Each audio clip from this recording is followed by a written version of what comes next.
Jason was stuck waiting at a deserted bus station after missing the last train. The place was unnervingly empty, with a few flickering lights casting ominous shadows around the benches. He pulled his hoodie tighter, feeling the chill creep through his clothes. There was a strange tension in the air that seemed to make every sound echo far too loud. The only other person in the station was a man sitting at the far end of the benches. Jason noticed him because he hadn't seen him enter. It was like he just appeared. The guy wore a long coat and a hat pulled low over his face.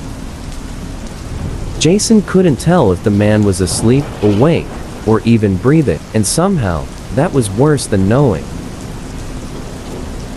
A few minutes passed, and Jason kept his distance, trying not to glance over. But then, he felt something shift. He looked over and saw the man sitting up a little straighter, his face still hidden by the shadows. A chill ran down Jason's spine, and he felt an overwhelming urge to leave the station. But there were no cabs, and the nearest town was miles away. Then, the man began to hum softly a tune Jason didn't recognize, but that somehow felt wrong. It was disjointed, a melody that almost seemed alive in its strangeness. The man's head turned, though Jason couldn't see his eyes. He knew, however, that the stranger was staring straight at him. Jason's heart pounded as he clutched his phone, ready to call for help. Trying to stay calm, Jason glanced at the clock. It was almost midnight. He looked back at the man, and suddenly, the stranger was gone. No footsteps, no sound, just gone. Jason searched the empty platform frantically, his breath coming faster. There was no way the man could have just disappeared like that. He took a few hesitant steps forward, wondering if he'd imagined the whole thing. Then, out of the corner of his eye, he saw movement. The stranger was now standing in the middle of the tracks, motionless, staring right at Jason from under his hat. How did he get there? And why couldn't Jason look away? Just then, Jason's phone buzzed with a message. He looked down, and the message read, "Don't turn around." His hand started shaking, and he felt an overwhelming presence behind him. He couldn't resist. He had to look, but when he turned around, the platform was empty again. Jason sprinted out of the station, and didn't stop until he reached the next town. To this day, he doesn't know who or what that man was, and every time he hears a strange melody, he gets a sinking feeling in his stomach.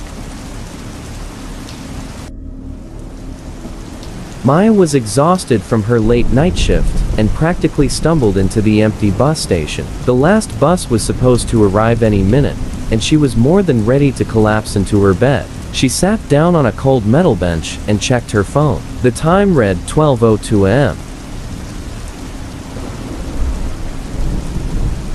Minutes passed, and the bus station remained eerily quiet. A thin mist rolled in, swirling around her feet.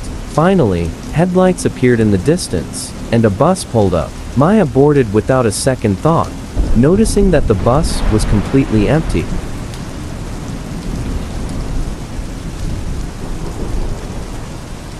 She didn't think much of it until she looked at the driver, who was unusually still, staring ahead with a blank expression.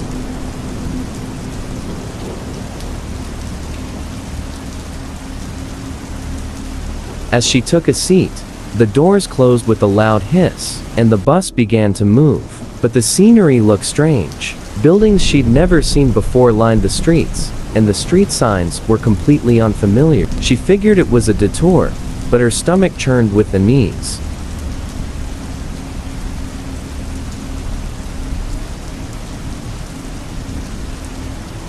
Glancing around, Maya noticed that the lights in the bus were dim, giving everything a grayish, washed-out look. A few seats behind her, she thought she saw a shape in the darkness, a shadowy figure sitting still. She was certain she'd boarded an empty bus, so she turned to get a better look.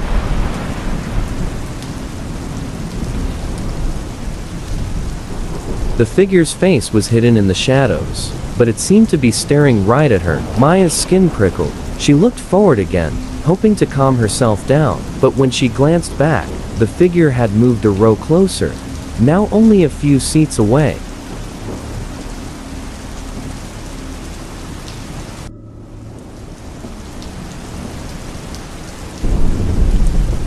Her heart raced, and she thought about calling the driver, but he seemed oblivious. Instead, she turned to her phone, but there was no signal. She felt the air grow colder as the figure moved closer, seat by seat, each time she blinked or turned her head.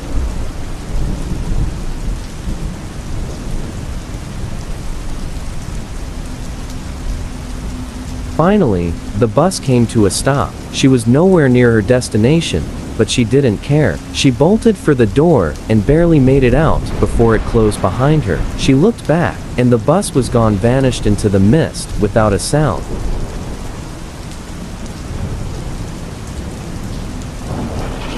She still takes the bus every night, but she's never seen that driver or that strange passenger again.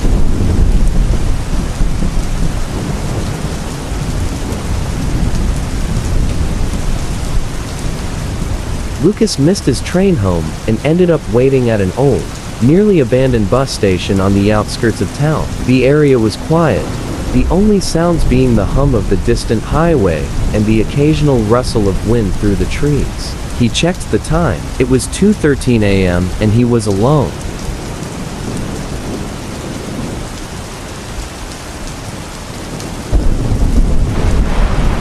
Or so he thought. Just as he settled in, a soft whisper drifted from somewhere nearby. He looked around, confused. "Hello?" he called out, but the station remained silent. He laughed nervously, convincing himself it was just the wind, and returned to scrolling through his phone.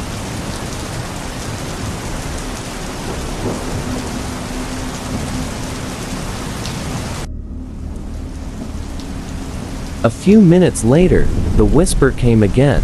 This time louder. It sounded like his name, drawn out in a slow, chilling hiss. "Luukakis." He froze, his heart hammering. He scanned the empty station, but no one was there. He decided it was time to leave, and started walking toward the exit.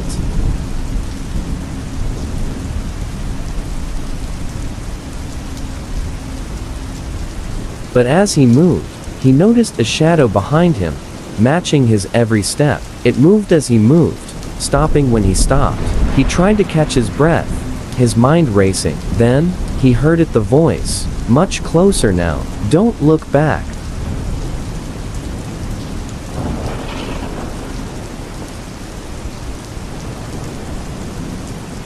Something about the voice made him obey. He kept his eyes forward, his footsteps quickening, but the shadow continued to follow him, and the whisper kept urging him forward, telling him to keep moving. "He's watching you," the voice warned. "Don't let him see you."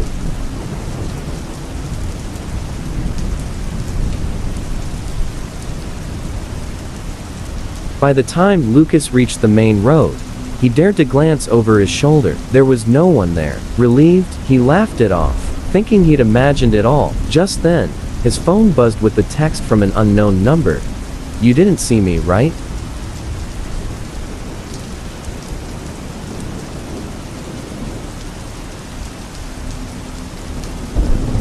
Shaken, he deleted the message immediately and walked home in a daze. But every time he's alone at night, he feels that shadow lurking just a few steps behind him, reminding him of that whispered warning he'll never forget.